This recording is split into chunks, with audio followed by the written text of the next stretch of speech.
आप देख रहे हैं इस वक्त वर्ल्ड न्यूज। डोनाल्ड ट्रंप ने आज अक़वाम मुत्तहिदा जनरल असेंबली से खिताब किया। इस मौके की सदर ने अपने खिताब में ईरान पर जमकर निशाना साधा। उन्होंने कहा कि ईरान अपना मिसाइल और जौहरी प्रोग्राम जारी रखे हुए है, इसलिए ईरान पर सख्त माशी पाबंदी लगाई गई है। उन्होंने तमाम ममालिक से अपील की है कि वो ईरान को जौहरी हथियारों से रोकने के लिए उसके ऊपर लगी पाबंदी की पासदारी करें। ट्रंप ने जनरल असेंबली के खिताब में मशरिक़ वस्ता का भी जिक्र किया। उन्होंने कहा कि अमेरिका फ़लस्तीन इजराइल के बीच अमन कायम करने के लिए पुरअज़्म है, लेकिन उन्होंने फ़लस्तीन को मिलने वाली मदद बंद करने पर कोई बात नहीं की। अमेरिकी सदर ने चीन का नाम लिए बगैर कहा कि उन्हें गैर मुनसिफाना तिजारत मंजूर नहीं। Iran's neighbors have paid a heavy toll for the region's agenda of aggression and expansion. That is why so many countries in the Middle East strongly supported my decision to withdraw the United States from the horrible 2015 Iran nuclear deal and reimpose nuclear sanctions. The Iran deal is a windfall for Iran's leaders. In the years since the deal was reached, Iran's military budget grew nearly 40%. The dictatorship used the funds to build nuclear-capable missiles, increase internal repression, finance terrorism, and fund havoc and slaughter in Syria and Yemen.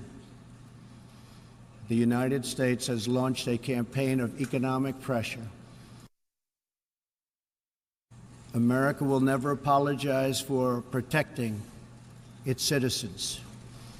The United States has just announced tariffs on another $200 billion in Chinese-made goods, for a total so far of $250 billion. I have great respect and affection for my friend, President Xi, but I have made clear our trade imbalance is just not acceptable. China's market distortions and the way they deal cannot be tolerated. As my administration has demonstrated, America will always act in our national interests.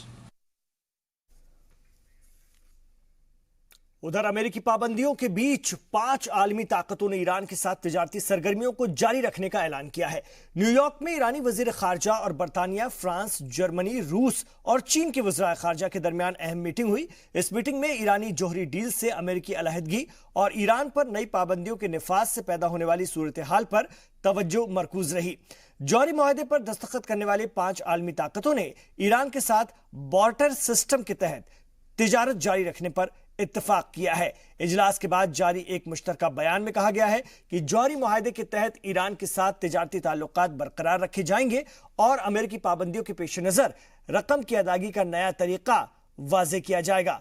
आपको बता दें कि मई में America ने जौहरी मुआहदे से दस्तबरदारी का ऐलान किया था, जिसके बाद ईरान पर सख्त माशी पाबंदी लगा दी गई है। The participants welcomed practical proposals to maintain and develop payment channels, notably the initiative to establish a special purpose vehicle to facilitate payments related to Iran's exports, including oil and imports, which will assist and reassure economic operators pursuing legitimate business with Iran. Iran ने गुज़श्ता दिनों military parade पर हमले के सिलसिले में 22 मुश्तबा अफराद को गिरफ्तार किया है। ज़राए के मुताबिक इन लोगों को मुल्क के मुख्तलिफ हिस्सों से गिरफ्तार किया गया है। पुलिस ने इनके पास से हथियार और गोला बारूद भी बरामद किया है। ईरान के वजारत दाखिला का कहना है कि जिन लोगों को गिरफ्तार किया गया है उनका ताल्लुक अरब के जिहादी ग्रुप से है। वजारत का कहना है कि इन हमलों की तफ्तीश में दहशतगर्दों के बड़े नेटवर्क का भी पता चला है। आपको बता दें कि शनिचर के रोज ईरान साल 1980-88 के बीच इराक के साथ हुई जंग की सालगिरह मना रहा था। इसी मौके पर खासतौर से उनके अहवाज शहर में फौजी परेड के दौरान नामालूम अफराद ने अंधाधुंध फायरिंग करके 25 अफराद को हलाक कर दिया, जबकि 50 से ज्यादा लोग जख्मी हो गए थे।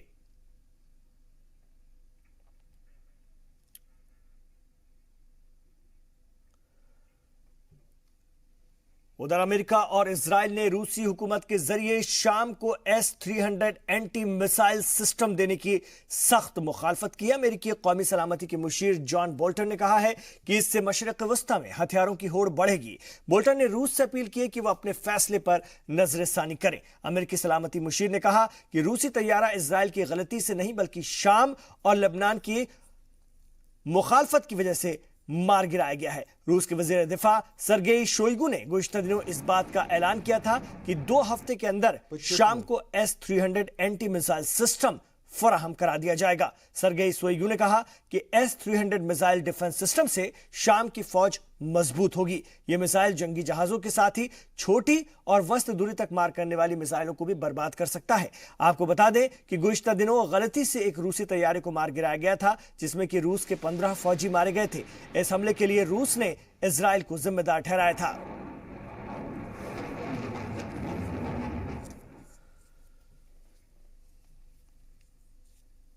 वहीं इजराइल के वजीर आजम नेतन्याहू ने कहा है कि शाम के अंदर ईरान के ज़ेरे कंट्रोल ठिकानों को निशाना बनाने के लिए फौजी ऑपरेशन मुस्तकबिल में भी जारी रखा जाएगा। इजरायली वजीर आजम का यह बयान ऐसे वक्त में सामने आया है जब रूस ने शाम के इंतहाई जदीद एंटी मिसाइल डिफेंस सिस्टम फराहम करने का ऐलान किया है। शाम को इजरायली वजीर आजम ने अपने बयान में यह भी वाज़ेह किया है कि रूसी फौज और इजरायली फौज के दरमियान मौजूदा राब्तों के सिलसिले को भी बदस्तूर इस्तवार रखा जाएगा।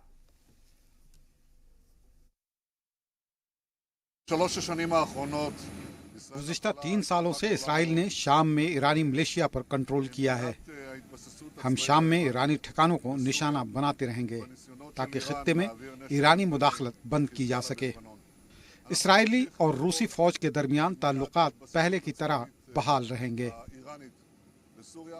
खबरों के सफर को आगे बढ़ाएंगे। अमेरिका ने जनूबी कोरिया के साथ फ्री ट्रेड समझौता किया है। न्यूयॉर्क में अमेरिकी सदर डोनाल्ड ट्रंप और शुमाली कोरिया के सदर मून जे इन ने इस समझौते पर दस्तखत किए हैं। इस मौके पर ट्रंप ने दोनों मुल्कों के बीच इस समझौते को तारीखी करार दिया। ट्रंप ने कहा कि यह तजारती समझौता मुनसिफाना और बराबरी का है और इससे दोनों मुल्कों के लोगों को फायदा होगा। उन्होंने इस समझौते के लिए मून जे इन का शुक्रिया अदा किया। ट्रंप ने शुमाली कोरिया के साथ तीसरे कामयाब इजलास के लिए सदर मून की तारीफ भी की। अमेरिकी सदर ने कहा कि वो कोरियाई जजीरे को जौहरी हथियारों से पाक करने के लिए जल्द ही शुमाली कोरिया के लीडर किम जोंग उन से दूसरे दौर की बातचीत करेंगे। ट्रंप ने कहा कि जगह और वक्त तय करने पर बातचीत चल रही है और जल्द ही इसका ऐलान किया जाएगा। This is a great day for the United States and a great day for South Korea. I want to express my gratitude to President Moon and his entire team for their dedicated efforts to reach really what we would call a historic milestone in trade, something that most people thought was not going to be happening. From day one, I promised the American people that I would renegotiate our trade deals to ensure that our agreements were fair and reciprocal. We have an agreement to work out another summit, and we look forward to doing that. I'm going to be meeting with Chairman Kim in the not-too-distant future. The location is being worked on, the time is being worked on, and we'll be announcing it. As far as these negotiations, our two countries have set an example of friendship and cooperation for trade that rarely you see in this age. और America और चीन के बीच चल रहे trade war का असर न सिर्फ चीन बल्कि भारत समेत दुनिया के दीगर ममालिक पर भी पड़ रहा है। चीन ने कहा है कि ऐसे हालात में अमेरिका के साथ मजीद बातचीत मुमकिन नहीं है। चीन के डिप्टी नेगोशिएटर वांग शोवेन का कहना है कि किसी ऐसे मुल्क के साथ बातचीत कैसे हो सकती है जो गर्दन पर चाकू रखकर मुज़ाकरात जारी रखना चाहता है। उन्होंने ये बात बीजिंग में एक प्रेस कॉन्फ्रेंस के दौरान कही और यह बयान ऐसे वक्त में सामने आया है जब चीनी हुकूमत ने अपनी एक रिपोर्ट में अमेरिकी सदर ट्रंप पर इल्जाम आयद किया है कि वो कई ममालिक के साथ धौंस और जबरदस्ती का सिलसिला जारी रखे हुए हैं। वाज़ेह है कि अमेरिका ने चीन से आने वाली मसनूआत पर $200 अरब की मसनूआत पर 10% टैक्स लगा दिया है और ये दरें अगले साल की शुरुआत यानी कि 1 जनवरी 2019 से बढ़कर के 25% तक पहुंच जाएंगी। वहीं चीन ने भी जवाबी कदम उठाते हुए अमेरिका की $60 बिलियन की मसनूआत पर 10% टैरिफ का नफाज कर दिया है। 中美高级别的磋商已经进行了4轮， चीन अमेरिका के बीच तिजारती बातचीत कब शुरू होगी, ये पूरी तरह अमेरिका पर मुनहसर है। मुज़ाकरात के लिए हमारे दरवाजे हमेशा खुले हैं, लेकिन बातचीत के लिए म्यूचुअल रिस्पेक्ट और इक्वल ट्रीटमेंट जरूरी है। अमेरिका गर्दन पर चाकू रखकर मुज़ाकरात करना चाहता है, ऐसा नहीं हो सकता। बातचीत हमेशा बराबरी के माहौल में होनी चाहिए।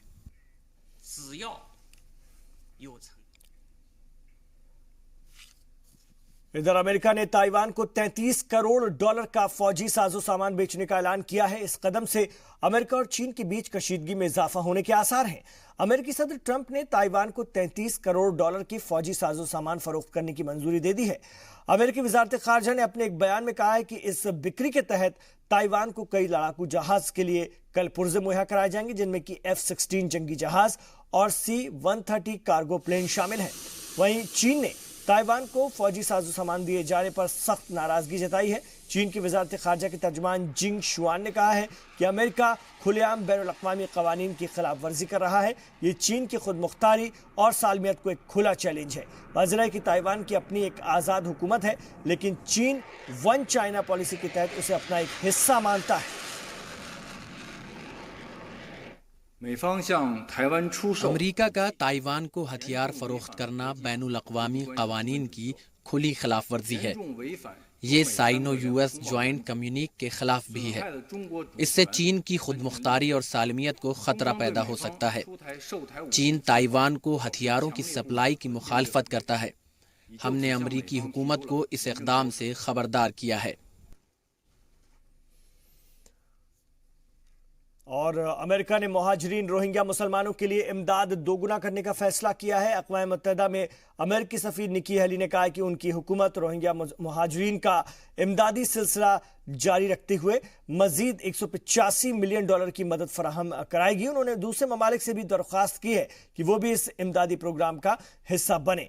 अमेरिकी इमदाद बांग्लादेश में रोहिंग्याओं की फलाह बहबूद के लिए इस्तेमाल की जाएगी। वाज़ेह है कि इससे कबल अमेरिका ने रोहिंग्या मुसलमानों के कत्लेआम के लिए म्यांमार के आर्मी जनरलों को कसूरवार ठहराया था और उस पर पाबंदी आयद कर दी थी। आपको बता दें कि गुज़िश्ता साल म्यांमार के रखाइन सूबे में रोहिंग्या मुसलमानों के खिलाफ जुल्म और तशद्दुद के बाद तकरीबन 7 लाख रोहिंग्या भाग करके बांग्लादेश सरहद पर बेहद खराब हालत में जिंदगी गुजारने पर मजबूर है। I just announced to the group we're giving another $185 million to help with protection, water, sanitation, as well as making sure that some sort of psychosocial support and all of those things can help those that were affected in Rakhine State. But it's time for the international community to move. I did also request the French and the British that I think we need to bring the fact-finding mission and have that reported in the Security Council, because I don't think we can wait on the Human Rights Council. I think we need to move forward in the international community.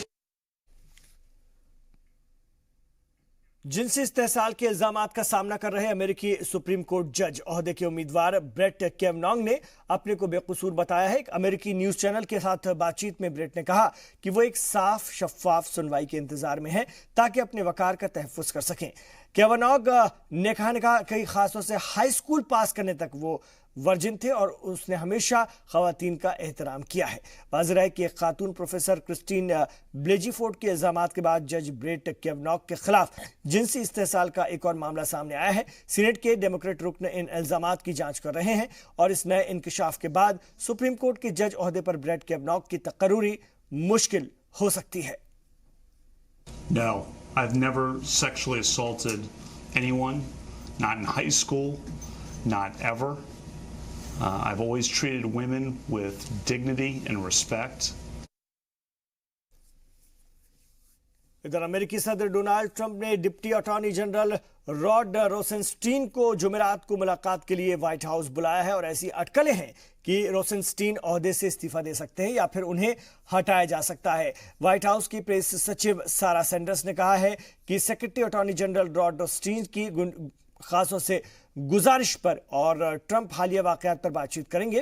New York times ने गुज़िश्ता दिनों अपनी एक report में दावा किया था कि rod रोसेनस्टीन ने गुज़िश्ता साल आला हुक्काम के साथ बाज़ इजलासों में सदर ट्रंप की गुफ्तगू रिकॉर्ड करके मंजर आम पर लाने और 25 आईनी तरमीम के जरिए उन्हें उनके ओहदे से हटाने की तजवीज दी थी। हालांकि रोसेनस्टीन ने इन तमाम खबरों की तरदीद की है।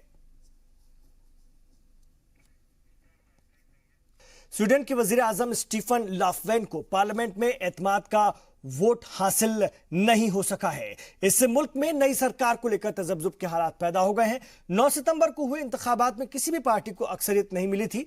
349 रुकने वाली पार्लियामेंट में लॉफवेन की सोशल डेमोक्रेटिक पार्टी ने 144 सीटें हासिल की थी। उन्हें दाएं बाजू के इत्तेहाद से सिर्फ 1 सीट ज्यादा मिली थी। खासतौर से मुहाजिरीन के खिलाफ सख्त मुखालिफ होने की वजह से स्वीडन डेमोक्रेट ने 62 सीटें जीती थी। एतमाद का वोट खोने के बाद स्टीफन लॉफवेन ने पीएम ओहदे से इस्तीफे का ऐलान कर दिया है। उन्होंने कहा कि वो वजीर आजम के तौर पर मुल्क की खिदमत करना चाहते हैं, लेकिन उसके लिए दिगर पार्टियों की हिमायत की जरूरत है। वहीं सियासी माहिरीन का मानना है कि लॉफवेन की सरकार गिरने के बाद मॉडरेट पार्टी के उल्फ क्रिस्टरसन को सरकार बनाने का मौका मिल सकता है।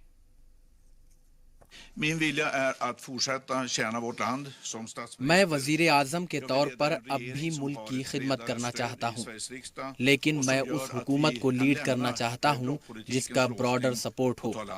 मैं इत्तेहादी सियासत नहीं करना चाहता।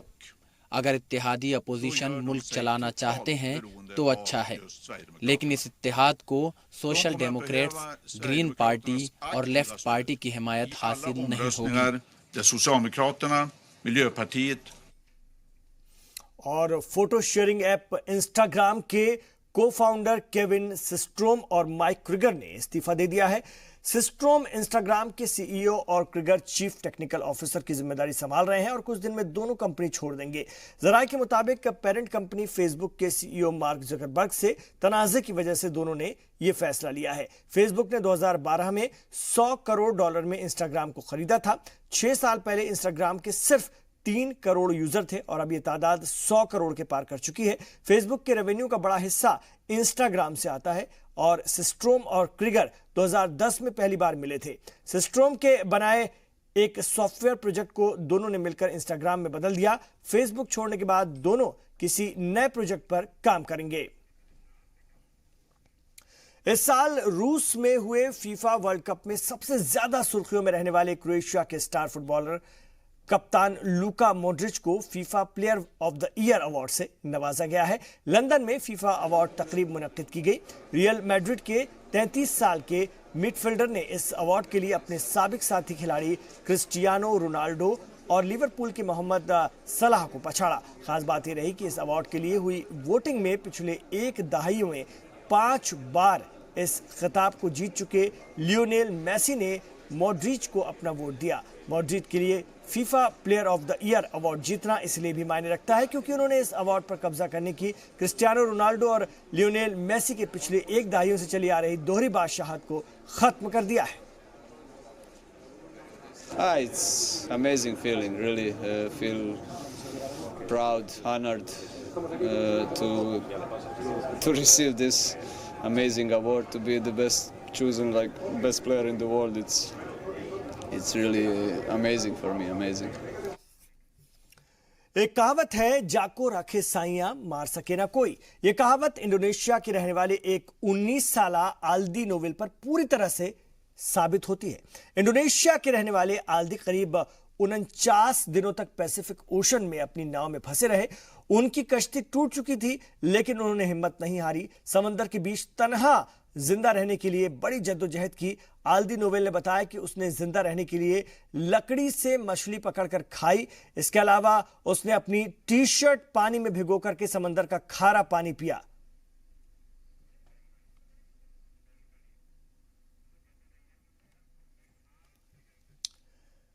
नाज़रीन, आपने हीरा देखा होगा। यह आमतौर पर सफेद, साफ, शफाफ और चमकदार होता है, लेकिन लंदन के क्रिस्टी म्यूजियम में एक ऐसा नायाब हीरा रखा गया है जिसका रंग गुलाबी है। यह दुनिया का अब तक का सबसे बड़ा 19 कैरेट का गुलाबी हीरा है। क्रिस्टी ने इस हीरे की कीमत $50 मिलियन रखी है। आप भी देखिए इस पिंक डायमंड की ये चमक। तो वर्ल्ड न्यूज के शुमारे में अभी इतना ही, लेकिन जी सलाम पर खबरों का सफर जारी है। आप रहिए जी सलाम के साथ।